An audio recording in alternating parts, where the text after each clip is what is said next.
안녕하세요. 대단히 반갑습니다. 글 읽는 자연형TV 이종수입니다. 이번 시간은 1240번째 시간으로 하멜 보고서에 드러난 조선 집권청의 민낯이라는 글을 읽어드리겠습니다.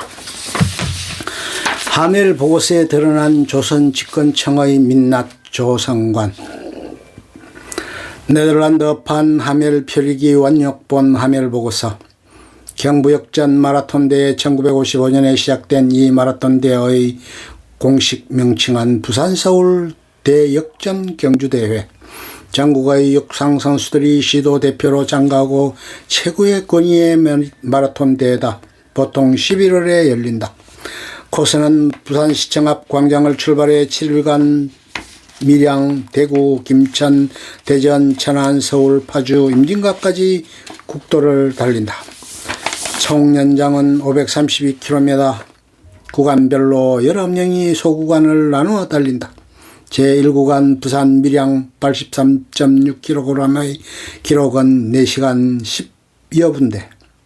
한국 마라톤의 전성기이던 1990년대 경부역전 마라톤 대회는 전국적인 관심을 끌었다. TV 스포츠 뉴스 시간에 구간별 우승팀과 종합 우승팀을 비중 있게 보도하곤 했다. 한국 육상의 문화재라고 평가받는 경부역전 마라톤 대회 소식을 접할 때마다 자꾸만 오버랩되는 미스터리 같은 사건이 있다. 임진왜란이다. 1592년 4월 13일 일본군 제1군 18,700명이 부산 앞바다에 나타났다. 4월 14일부터 일본군이 부산성을 공격하면서 7년에 걸친 전쟁이 시작되었다. 부산이 이틀 만에 적의 수중에 떨어졌다. 후속 부대를 합류시킨 일본군은 22만 4월 18일부터 한양을 향해 세 갈래로 진격을 시작했다. 그중 주요 진격로가 바로 경부역전 마라톤 대회의 코스였다. 선조는 사흘이 지날 때까지 일본군의 침략 사실을 알지 못했다. 뒤늦게 이 사실을 안 조정은 이일과 신립에게 군대를 모집해 제지명령을 내린다. 두 장군은 한양에서 사흘간 병력을 모아 대구에서 적군과 싸우기로 하지만 무의로 끝났다.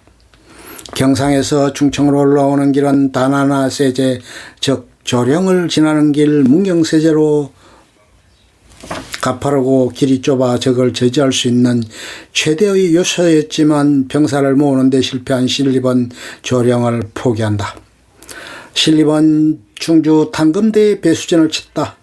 부산을 출발한 일본군이 받은 최초의 저항이었다. 신립은 궁수부대로 공격했지만 일본군의 조총사격에 놀란 병사들이 뿔뿔이 흩어지면서 탄검대 저에서는 허망하게 뚫렸다. 신립은 자결을 선택한다. 이후 일본군은 한양까지 그야말로 트레킹하듯 진격했다. 선조는 일찌감치 파천을 결행했고 한양은 20일 만에 적군에 함락되었다. 1592년 4월 13일 부산성을 공격하는 일본군 그림. 상상력을 동원해본다. 임진년 부산에서 한양에 이르는 도로 상태가 어땠을까. 경부역전 마라톤 대회는 포장된 국도를 달린다. 마라톤 팬츠만 입고 페이버먼트를 내딛는다. 지원 차량이 따라붙으면서 수분도 공급받는다. 건장한 청년들이 이렇게 6일을 달려야만 도착하는 곳이 서울이다. 문경세제를 가본 일이 있다. 부산에서 한양으로 가는 최단 코스가 조령을 넘는 길이다. 경상도 선비들이 과거를 치르러 상경할 때도 문경세제를 넘어야 했다. 조령 성문을 통과해 저 멀리 문경 방면을 내려다보면 조선시대의 이 세제를 통과하려면 보통 구역이 아니었겠구나 하는 생각이 미쳤다. 그런 험한 고갯길을 일본군이 넘었다. 저항다운 저항 한번 받아보지 못한 채 산 넘고 물 건너 산책하듯 한양성에 입성한 일본군 마라톤 선수들이 교대로 달려야 6일 만에 다다르는 서울을 무장한 왜군들은 불과 20일 만에 이르렀다. 무협지에나 나오는 축지법을 쓴 것도 아닐 텐데 불가사의 그 자체다. 선조와 집권청은 왜군의 침입에 대비하지 않았을 뿐 아니라 21일 만에 도읍지를 적군에 헌납했다. 이런 조선의 집권청을 어떻게 보아야 할까? 450km 거리를 적군 보병이 3주 만에 주파하는 경우가 세계 전쟁사에 또 있을까? 고대 로마의 아피아 가도를 따라 진격한 것도 아니었는데 명나라에서 이 사실을 보고받고 조선이 왜군의 앞잡이가 되었다고 의심한 것은 하나도 이상할 게 없다. 네덜란드 동인도회사 1602년에서 1799년 로고, 네덜란드어로 공식 무역회사라는 뜻이다. 네덜란드 동인도회사 서기 하멜의 13년 억류 기록인 하멜 표기는 조선 정치와 사회상을 세세하게 묘사한다. 조선의 민낯이 적나라하게 드러난다. 불편한 진실을 대하니 오랜 불가사의가 풀렸다. 하멜의 기록은 효종 4년인 1653년부터 1666년까지 조선의 모습이다. 임진왜란과 병자호란이 끝난 뒤의 조선이다.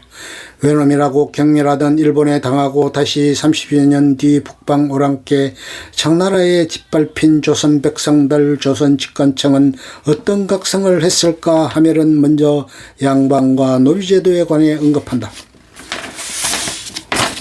모든 양반들은 노비들과 마찬가지로 왕이나 혹은 나라에 세금을 내는 것 외에 어떤 의무도 없다. 백성의 반 이상이 여기에 포함된다. 왜냐하면 만약 평민 남성이 여자 노비로부터 아이를 갖거나 혹은 평민 여성이 남자 노비로부터 아이를 갖게 될 경우 그 아이는 노비가 되기 때문이다. 만약 노비 부모에게서 아이가 태어날 경우 이 아이는 노비 주인의 소유가 된다. 이방인의 눈에 비친 조선은 양반과 남자 천국이었다.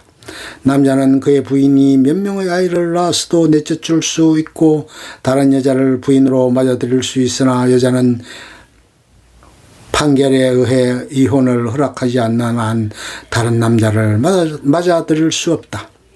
이 나라 사람들은 그들의 부인을 여종보다 낫다고 생각하지 않고 하찮은 잘못으로도 내쫓는 수가 있다. 관료들의 부패상도 빼놓지 않았다.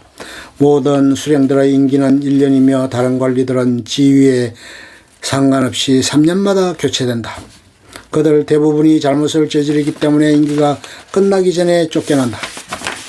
관료사회에서는 매간매직이 성행한다. 성진의 정선은 왕으로부터 받는다. 이러한 성진 때문에 젊은 양반들이 늙었을 때는 가난해진다. 왜냐하면 이러한 성진 정서를 받기 위해 그들은 갖가지 수단을 동원하는데 그들이 지불해야만 하는 기부금 마련에 때로는 재산이 부족하고 그 비용은 지불할 수 없을 만큼 크기 때문이다.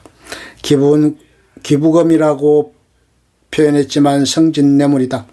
재래의식과 장례 문화에 대한 묘사와 서술은 빈틈없이 정확하다.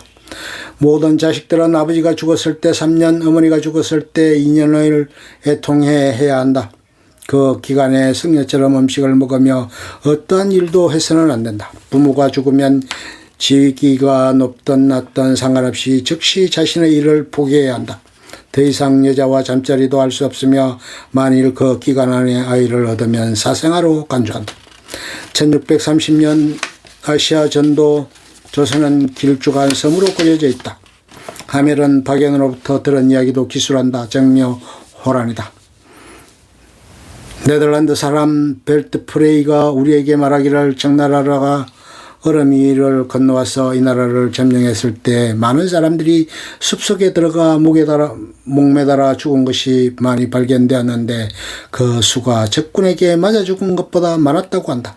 왜냐하면 자살하는 것이 그들에게는 부끄러움이 아니며 어쩔 수 없는 상황 때문에 그렇게 했다고 한다. 조선 관리들이 백성을 착취하고 나랏돈을 빼먹고 매간매직하는 사례들을 하멜 보고서 말고 또 수두룩하다.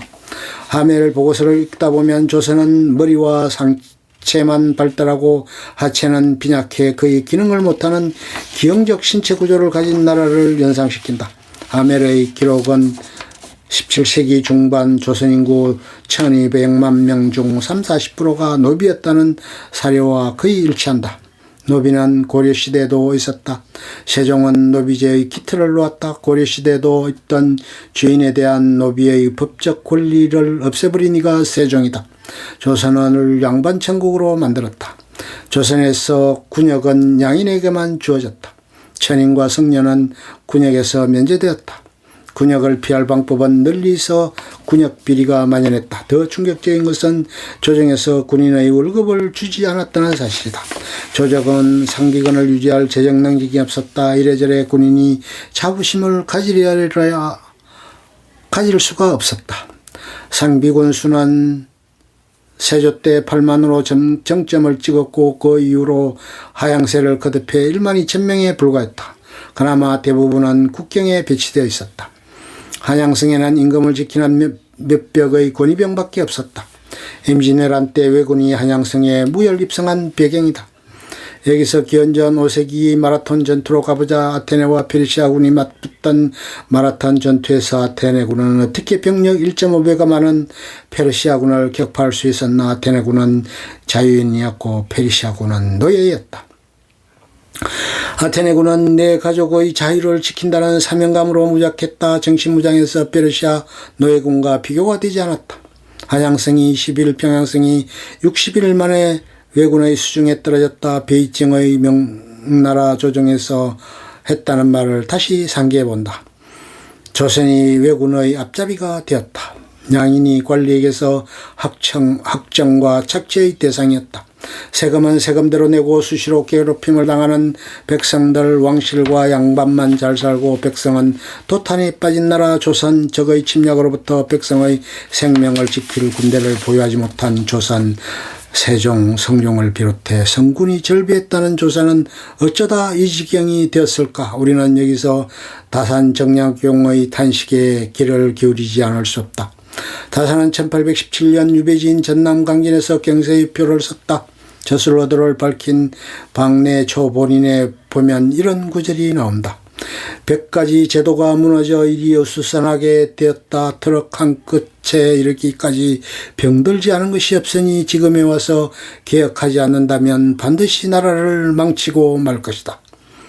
끝. 좋으면 좋아요, 구독, 알림 설정 눌러주세요. 감사합니다.